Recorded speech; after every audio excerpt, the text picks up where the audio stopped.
ನಾನು ಬಂದಾಗ ನೀನು ಮುದ್ದಾಗಿ ನಿದ್ದೆ ಮಾಡ್ತಿದ್ದೆ. ಏನೋ ಒಳ್ಳೆ ಕನಸು ಬಿದ್ದಿದೆ ಅಂತ ಗೊತ್ತಾಯ್ತು. ನಿನ್ನ ಉಸಿರಾಟಕ್ಕೆ ನಿನ್ನ ದೇಹ ಕಂಪಿಸುವಾಗ ಒಂದು ನಾದ ಇದೆ ಅನ್ನೋ, ಎಲ್ಲೋ ದೂರದಲ್ಲಿ ಕೊಳಲು ನುಡಿಸ್ತಿರುವ ಕೇಳಿಸುತ್ತೆ.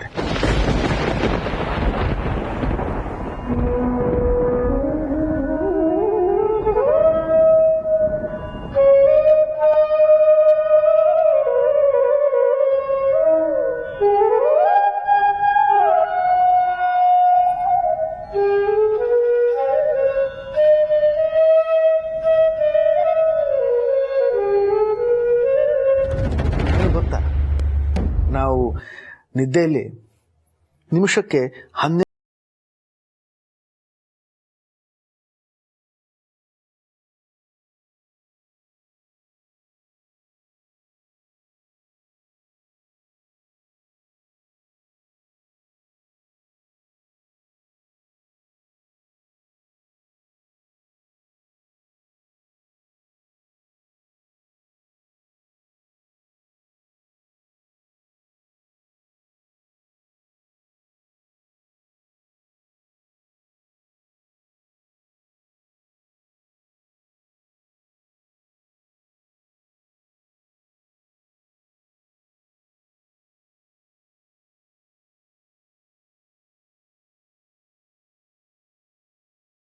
ಒಂದು ಬರಗಾಲ ಅಥವಾ ಸುನಾಮಿ, ಅತಿವೃಷ್ಟಿ ಅಥವಾ ಅನಾವೃಷ್ಟಿ.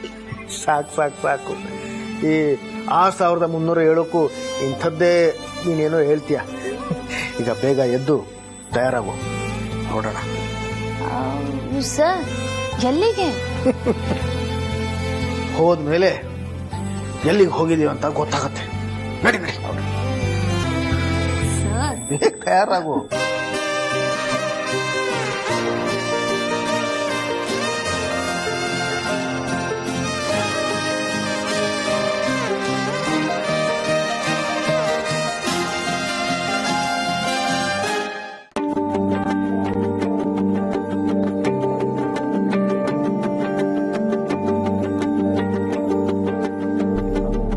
ಸರ್, ಎಲ್ಲ ಕರ್ಕೊಂಡು ಹೋಗ್ತಿದ್ದೀರಾ?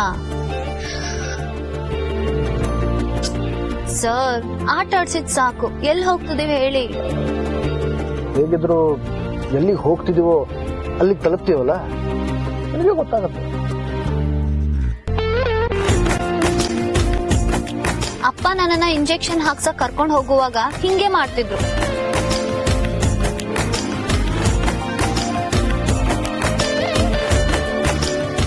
ಸರ್, ಇದು ಸರಿ ಇಲ್ಲ. ನೀವ್ ಯಾವಾಗ್ಲೂ ಹೀಗೆ ಮಾಡ್ತೀರಾ. ಎಲ್ಲ ನನ್ಗೋಸ್ಕರ ಮಾಡೋದು ಅಂತ ಹೇಳೋದು, ಆ ನೆಪದಲ್ಲೇ ಎಲ್ಲಾನು ಮುಚ್ಚಿಡೋದು. ಹೋಗಿ ಸರ್. ಟೂನಾ, ಏನು? ನನ್ನ ಜೊತೆ ಟೂ ಅಲ್ವಾ?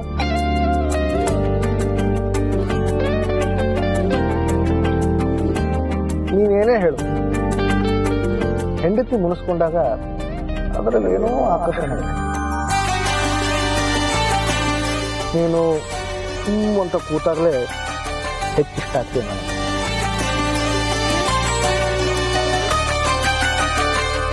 ಹೀಗೆಲ್ಲ ಬೆಣ್ಣೆ ಹಚ್ಚಿದ್ರೆ ನಾನ್ ಕರ್ಗಲ್ಲ. ಹೋಗಿ.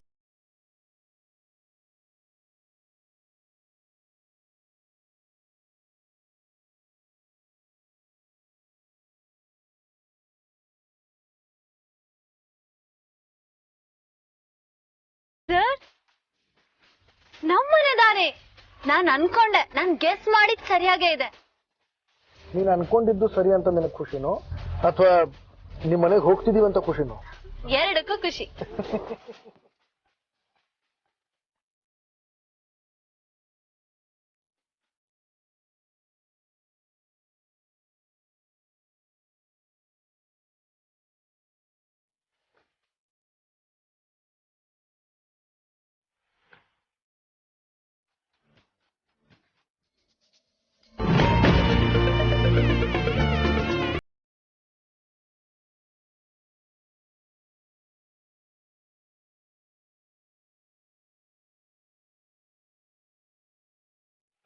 ಈಗ ಹೇಳು, ನಾನು ನಿನಗೆ ಮೊದಲೇ ಹೇಳಿದಿದ್ರೆ ನಿನ್ನಿಷ್ಟು ಜೋಶಲ್ಲಿ ಹೇಳ್ತಿದ್ಯಾ?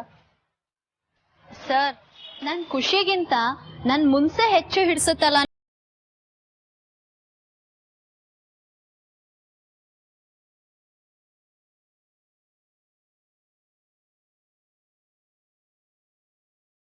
ಈ ಮನೆಯ ಮುದ್ದು ಒಲಿ ಅಂದ್ರೆ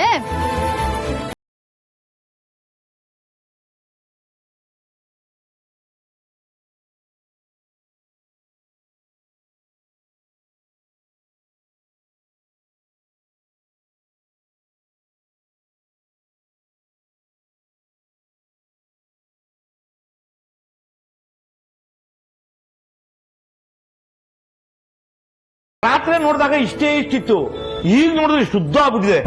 ನೈಲ್ ಕಟ್ರಿ ಎಲ್ಲೇ? ಅಲ್ಲೇ ಎಲ್ಲಾರು ಇರುತ್ತೆ, ಸರಿಯಾಗಿ ನೋಡ್ ಸುಬ್ಬು. ನೋಡ್ದೆ ಕಡೆ ಎಲ್ಲ ಕಡೆ ಹುಡುಕ್ದೆ, ಸಿಗ್ಲಿಲ್ಲ. ಈ ಅನು ಏನಾದ್ರು ತಗೊಂಡೋದ್ಲಾ? ಹೌದು, ವರ್ಧನ್ ಮನೇಲಿ ನೇಲ್ ಕಟ್ರಿಲ್ಲ ಅನ್ಬಿಟ್ಟು ಈ ಸಿರಿ ಮನೆಯಿಂದ ವರದಕ್ಷಿಣೆಯಾಗಿ ನೇಲ್ ಕಟ್ರನ್ನ ತಗೊಂಡೋಗಿರ್ತಾಳೆ. ಸರಿಯಾಗಿ ಕನ್ನಡಕ ಹಾಕೊಂಡು ಹುಡ್ಕೋ. ಅಲ್ಲೆಲ್ಲೂ ಸಿಗ್ತಾ ಇಲ್ಲ ಕಣೆ. ಅಯ್ಯೋ,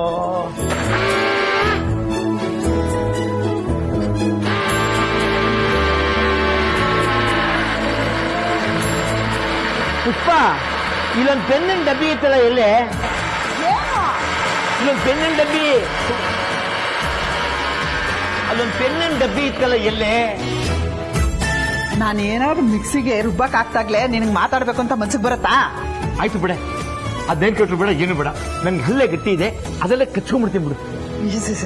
ಬರ್ತಾ ಬರ್ತಾ ಎಳೆ ಮಕ್ಳಾಡ್ದಂಗೆ ಆಡ್ತೀಯಲ್ಲ ಸುಬ್ಬು. ನೋಡು, ಈ ಮನೇಲಿ ನಿನ್ ಕೈಯಲ್ಲಿ ಮಾತ್ರ ಫಾಸ್ಟ್ ಆಗಿ ಉಗುರು ಬೆಳೆಯೋದು. ನೀನೇ ಅವಾಗ ಕಟ್ ಮಾಡ್ಕೊಂಡು ಎಲ್ಲ ರೈಟ್ ಇರ್ತೀಯ. ಸರಿಯಾಗಿ ಹುಡುಕೋ.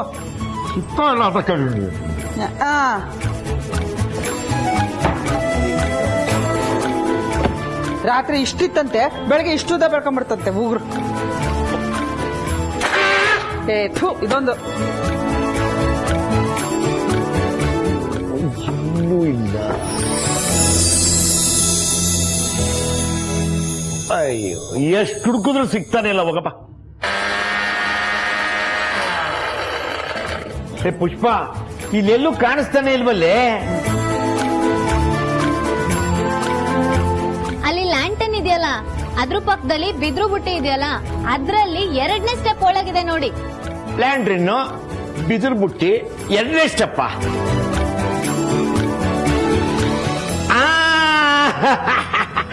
ಸಿಕ್ತಪ್ಪ. ಲ್ಯಾಂಟ್ರನ್ನು, ಬಿದಿರು ಬುಟ್ಟಿ. ಹೇ ಮಗ, ಅದೇನ್ರೆ? ಬನ್ನಿ ಬನ್ನಿ ಬನ್ನಿ ಬನ್ನಿ ಬನ್ನಿ ಬನ್ನಿ ಬನ್ನಿ. ಪುಷ್ಪ, ಪುಷ್ಪ, ಯಾರು ಬಂದಿದ್ದಾರೆ ನೋಡ್ಬಾರೆ.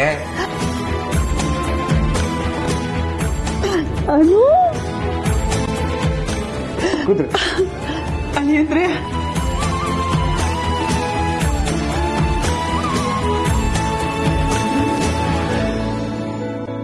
ನಿನ್ನೆ ನಾನೇ ನಿಮಗ್ ಫೋನ್ ಮಾಡಿದ್ದೆ ಮನೆಗ್ ಬರಕ್ ಹೇಳಕ್ಕೆ ಅಂತ. ಅದನ್ನ ಅರ್ಥ ಮಾಡ್ಕೊಂಡು ನೀವೇ ಬಂದ್ಬಿಟ್ಟಿದ್ದೀರಾ. ಸೂಪರ್ ಹೇಳಿ ಅಂದ್ರೆ ಸೂಪರ್. ಅಪ್ಪ, ಕ್ರೆಡಿಟ್ಸ್ ನಿಮ್ ಅಳಿಯಂದ್ರಗ್ ಮಾತ್ರನಾ? ಅವ್ರ ಜೊತೆ ನಾನು ಬಂದಿದ್ದೀನಿ. ಅಯ್ಯೋ ಬಂಗಾರ, ನೀನ್ ಇನ್ನೂ ಇದೇ ಮನೇಲಿ ಇದೀಯಾ ಅಂತಾನೆ ನಮ್ ಕಲ್ಪನೆ.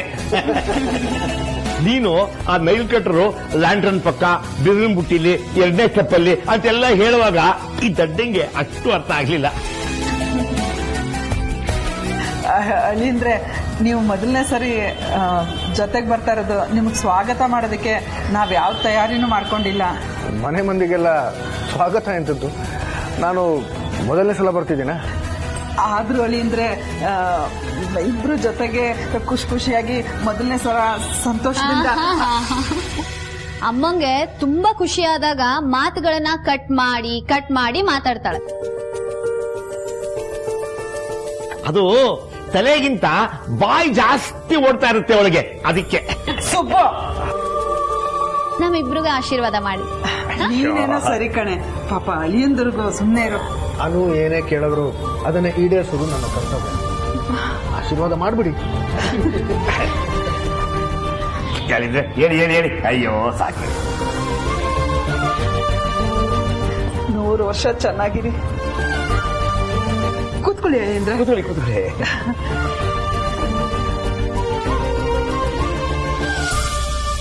ಅನು,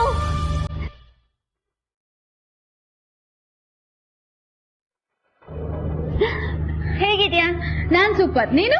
ಬೊಂಬಾಟ್. ಸರ್, ನೀವ್ ಹೇಗಿದ್ದೀರಾ? ನಾನು ಸೂಪರ್ ಬೊಂಬಾಟ್.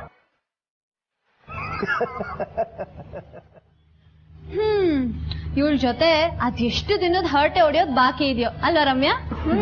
ಇವಾಗ ಕೂತ್ಕೊಂಡ್ರೆ 5 ದಿನ ಕಂಟಿನ್ಯೂಸ್ ಆಗಿ. ರಮ್ಯಾ, ನಿನ್ ಟೆಸ್ಟ್ ಮ್ಯಾಚ್ ನ ಆಮೇಲೆ ಇಟ್ಕೋ. ಈಗ ಅಳಿಯ ಮಗಳು ಸ್ವಲ್ಪ ರಿಲ್ಯಾಕ್ಸ್ ಆಗಲಿ ರಮ್ಯಾ. ಅಂದ್ರೆ ಆರ್ಯ ಸರ್ ಇವತ್ತು ಇಲ್ಲೇ ಉಳ್ಕೊಂತಾರ? ಇದೇನ್ ಮಾತು ಅಂತ ಮಾತಾಡ್ತಿದ್ಯಾ ರಮ್ಯಾ? ಉಳ್ಕೊಳ್ದೆ ಅಳಿಯಂದ್ರೆ ಉಳ್ಕೋತೀರಾ ಅಲ್ವಾ?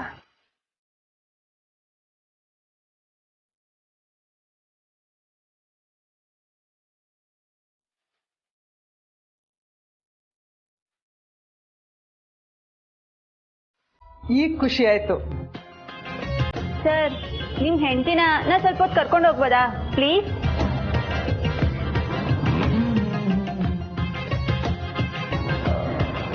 ಧಾರಾಳವಾಗಿ. ಒಂದ್ ನಿಮಿಷ.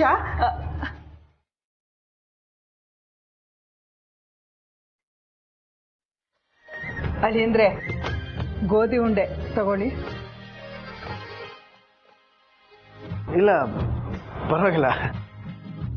ಅಯ್ಯೋ ಪರವಾಗಿಲ್ಲ, ತಗೊಳ್ಳಿ ನೀವು. ಪುಷ್ಪ, ಬೇಡ ಅಂತಿದ್ದಾರೆ ತಾನೆ, ಒತ್ತಾಯ ಮಾಡ್ಬೇಡ್ವೆ. ದಯವಿಟ್ಟು ತಪ್ಪಾಗಿ ತಿಳ್ಕೊಬೇಡಿ, ನಾನು ಪಥ್ಯದಲ್ಲಿದ್ದೀನಿ.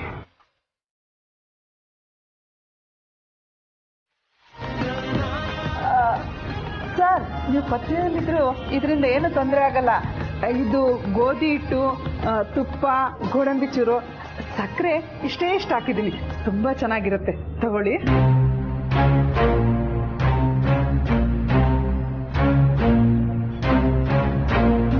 ಪಥ್ಯದಲ್ಲಿದ್ದೀರಾ? ಇದೆಂತ ಹೊಸ ವಿಷಯ ಸರ್, ನನಗೆ ಗೊತ್ತಿಲ್ಲದೆ ಇರೋದು. ಅಮ್ಮ ಮಾಡೋ ಗೋಧಿ ಉಂಡೆ ಅಂದ್ರೆ ನಿಮ್ಗೆ ಇಷ್ಟ ಅಲ್ವಾ? ಇಷ್ಟನೇ, ಆದ್ರೆ ಇವತ್ತು ಬೇಡ. ಅಳಿಯಂದ್ರೆ ನಿಮ್ಮನ್ನ ಕರಿತೀವಿ ಅಂತ ಮೊದಲೇ ಪ್ಲಾನ್ ಮಾಡ್ಕೊಂಡಿದ್ವಲ್ಲ, ಅದಕ್ಕೆ ಪ್ರತಿಯೊಂದು ತಿಂಡಿನೂ ತಯಾರು ಮಾಡ್ಕೋತಾ ಇದ್ವಿ.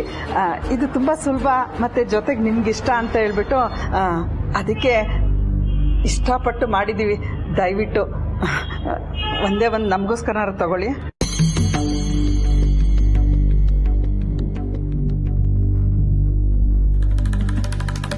ಅನು, ಇವ್ರು ಮಾತಾಡ್ತಿರ್ಲಿಪ್ಪ, ನಾವು ಹೋಗೋಣ.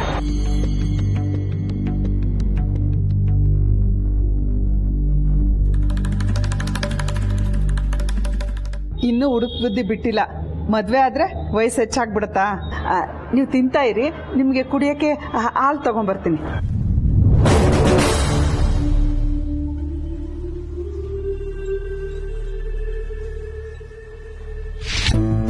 ಬಾನು, ಕೂತ್ಕೋ.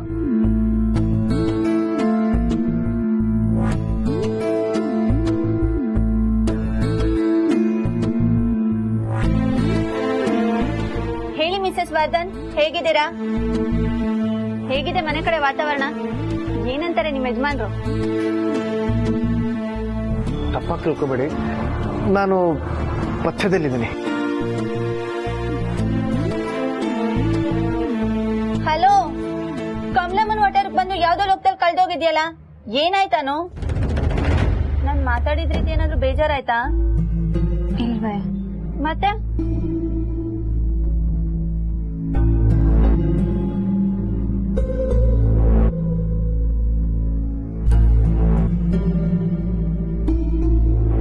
ಆರ್ಯ ಸರ್ ಅಮ್ಮ ಕೊಟ್ಟಿದ್ ಸ್ವೀಟ್ ಯಾಕೆ ತಿನ್ಲಿಲ್ಲ? ಪಥ್ಯದಲ್ಲಿ ಇದೀನಿ ಅಂದ್ರಲ್ಲ, ಮದ್ವೆ ಆದ್ಮೇಲೆ ಫುಲ್ ಡಯಟಾ? ಹಾಗೇನು ಇಲ್ಲ ಕಣೆ, ಅದನ್ನೇ ನಾನು ಯೋಚನೆ ಮಾಡ್ತಿದ್ದೀನಿ. ಗಂಡ ಚಿಕ್ಕ ಸ್ವೀಟ್ ತಿನ್ನಲ್ಲ ಅಂದಿದ್ದಕ್ಕೆ ಇಷ್ಟೊಂದು ಬೇಜಾರ್ ಮಾಡ್ಕೊಂತಿದ್ಯಾ? ಶಬಾಷ್, ಹೆಂಡತಿ ಅಂದ್ರೆ ಹಿಂಗಿರ್ಬೇಕು ನೋಡು, ಸದಾ ಗಂಡಂದೇ ಧ್ಯಾನ. ಅಲ್ಲ, ಇಷ್ಟಿನ ಅವ್ರ ಪತಿ ಅವ್ರು ನೋಡ್ಕೊಂತಿದ್ರು ತಾನೆ, ಇವಾಗೇನು ಹೊಸ್ತಾಗಿ ನೀನ್ ಯೋಚನೆ ಮಾಡ್ತಿದ್ಯಾ? ಇವಾಗ ನನ್ ಜೊತೆ ಇದ್ಯಾ, ನನ್ ಜೊತೆ ಮಾತಾಡು.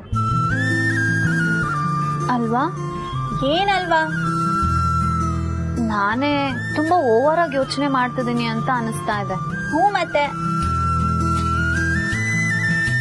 ಮದ್ವೆ ಆದ್ಮೇಲೆ ಎಲ್ರು ಹೀಗೆ ಅನ್ಸುತ್ತೆ ಕಣೆ. ನಮ್ ಬಗ್ಗೆ ಯೋಚನೆ ಮಾಡೋದಕ್ಕಿಂತ ನಮ್ಮವ್ರ ಬಗ್ಗೆ ಯೋಚನೆ ಮಾಡೋದು ಜಾಸ್ತಿ ಏನೋ. ಅದೇ ಕಣೆ, ನಿಮ್ಮವ್ರ ಬಗ್ಗೆನೇ ಕೇಳ್ತಿದ್ದೀನಿ. ಅಲ್ಲೆಲ್ಲ ಹೇಗಿದ್ದಾರೆ? ಹೊಸ ಆಂಬಿಯನ್ಸ್ಗೆ ಸೆಟ್ ಆದ್ಯಾ? ನೀನೇನೋ ಸೆಟ್ ಆಗಿರ್ತೀಯ ಬಿಡು. ಅವರೆಲ್ಲ ನಿನ್ನ ಚೆನ್ನಾಗಿ ನೋಡ್ಕೋತಿದಾರಾ? ಏನು ಇಂಟರ್ವ್ಯೂನಾ? ಅಲ್ಲ, ಇಂಟ್ರೆಸ್ಟ್. ನಿನ್ ಬಗ್ಗೆ ನೀನಲ್ಲಿ ಹೇಗಿದ್ಯಾ ಅಂತ ತಿಳ್ಕೋಬೇಕು ಅನು. ಪ್ರತಿದಿನ ಯೋಚನೆ ಮಾಡ್ತಿರ್ತೀನಿ, ಇಷ್ಟೊತ್ತು ಅನು ಅಲ್ಲಿ ಏನ್ ಮಾಡ್ತಿರ್ತಾಳೆ ಅಂತ. ಇಲ್ಲಿದ್ದಿದ್ರೆ ಹರಟೆ ಹೊಡಿಯೋಕ್ ಸಿಕ್ತಿದ್ಲು, ಅಲ್ಲಿ ಯಾರ ಜೊತೆ ಹರಟೆ ಹೊಡಿತಿರ್ತಾಳೆ, ಅಥವಾ ಕೆಲ್ಸ ಮಾಡ್ತಿರ್ತಾಳ, ಮಲ್ಗಿರ್ತಾಳ, ಹೀಗೆ ಏನೇನೋ ಯೋಚನೆ ಮಾಡ್ಕೊಂಡು ಸುಮ್ನಾಗ್ಬಿಡ್ತೀನಿ. ಯಾಕೆ ನಗ್ತಿದ್ಯಾ? ಶ್ರೀಮಂತರು ಮನೆ ಸೊಸೆ ಆಗಿದ್ಯಾ? ನಿನ್ ಡೈಲಿ ರೂಟೀನ್ ಹೇಗಿರುತ್ತೆ ಅಂತ ತಿಳ್ಕೊಬಾರ್ದ ನಾನು? ಏಯ್, ಕಾಲ್ ಎಳ್ದಿದ್ ಸಾಕು. ಲೈಫ್ ಸ್ಟೈಲ್ ಬದಲಾಗಿದ್ ನಿಜ, ಆದ್ರೆ ಹೊಂದ್ಕೊಳ್ದೇ ಇರೋ ಅಷ್ಟು ಬದಲಾಗಿಲ್ಲ. ಅದಕ್ ಮುಖ್ಯವಾದ ಕಾರಣ ಆ ಮನೇಲಿರೋರು. ಅಮ್ಮಂಗಿಂತ ಹೆಚ್ಚಾಗಿ ಪ್ರೀತಿ ತೋರ್ಸೋ ಅತ್ತೆ, ನನ್ನ ಫ್ರೆಂಡ್ ಅಂತಲೇ ಕರೆಯೋ ಮೈದ್ನ,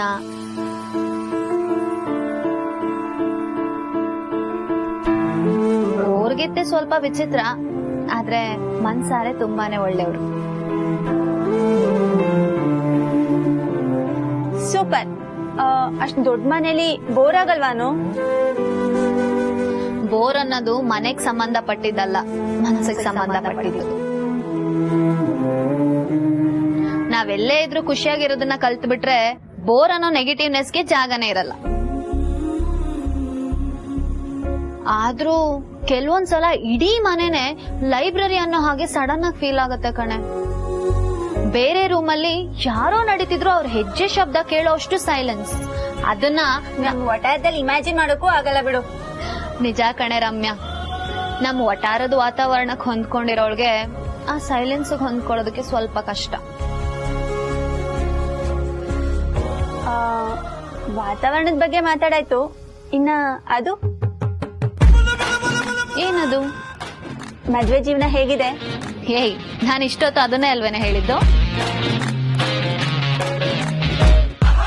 ಗೊತ್ತಿಲ್ದೇ ಇರೋ ತರ ಆಡ್ಬೇಡ, ಹೇಳೆ.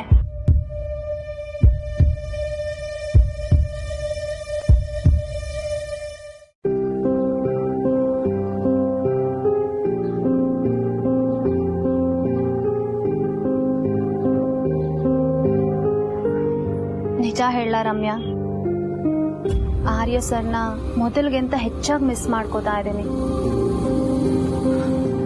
ಮದ್ವೆ ಅಂದ್ರೆ ಫಸ್ಟ್ ನೈಟ್, ರೊಮ್ಯಾನ್ಸ್, ಇವೆಲ್ಲ ಕೇವಲ ಸಿನಿಮಾದಲ್ಲಿ ಮಾಡಿರೋ ಎಕ್ಸಾಜುರೇಷನ್ಸ್ ಅಷ್ಟೇ. ರಿಯಲ್ ಲೈಫಲ್ಲಿ ಬೇರೆನೆ ಕತೆ ಕಣೆ. ಅಯ್ಯೋ, ರೊಮ್ಯಾಂಟಿಕ್ ಮೂವೀಸ್ನೆಲ್ಲ ಹುಚ್ಚಿ ತರ ಇಷ್ಟಪಡ್ತಿದ್ದೋಳು ಇವಾಗೇನೆ ಒಳ್ಳೆ ಸನ್ಯಾಸಿ ತರ ಮಾತಾಡ್ತಿದ್ಯಲ್ಲ. ಅಲ್ಲ ಅಲ್ಲ, ನಾನ್ ಹಾಗೆ ಹೇಳಿಲ್ಲ. ನಾನ್ ಹೇಳಕ್ ಬಂದಿದ್ದು ನನ್ ಮನ್ಸಲ್ಲಿರೋದೆ ಆರ್ಯ ಸರ್ ಮನ್ಸಲ್ಲಿಲ್ಲ ಅಂತ ಅನ್ಸುತ್ತೆ.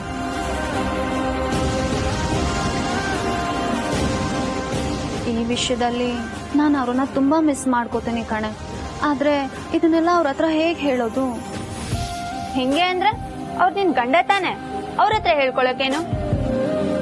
ಇನ್ಫ್ಯಾಕ್ಟ್ ಇವಾಗ ಅವರು ನನ್ಗಿಂತ ನಿನ್ ಕ್ಲೋಸ್ ಅಲ್ವಾ? ಸಾಕ್ ಸುಮ್ನಿರೆ. ಗಂಡ ಹೆಂಡತಿ ಮಧ್ಯೆ ಎಲ್ಲಾನು ಹಂಚ್ಕೊಳ್ಳೋದಕ್ಕೆ ಸಮಯ ಬೇಕು. ಐ ಮೀನ್ ತುಂಬಾ ಸಮಯ ಬೇಕು. ಅವ್ರು ನನ್ ಗಂಡನೇ ಆದ್ರೂ ಐ ಲವ್ ಯು ಅನ್ಬೋದು, I trust you, I miss you ಅನ್ಬೋದು. ಆದ್ರೆ ಅದನ್ನೇ ನಾರ್ಮಲ್ ಆಗಿ ಮಾತಾಡೋ ಪದಗಳಲ್ಲಿ ಹೇಗೆ ಹೇಳೋದು ಗೊತ್ತಾಗ್ತಿಲ್ಲ.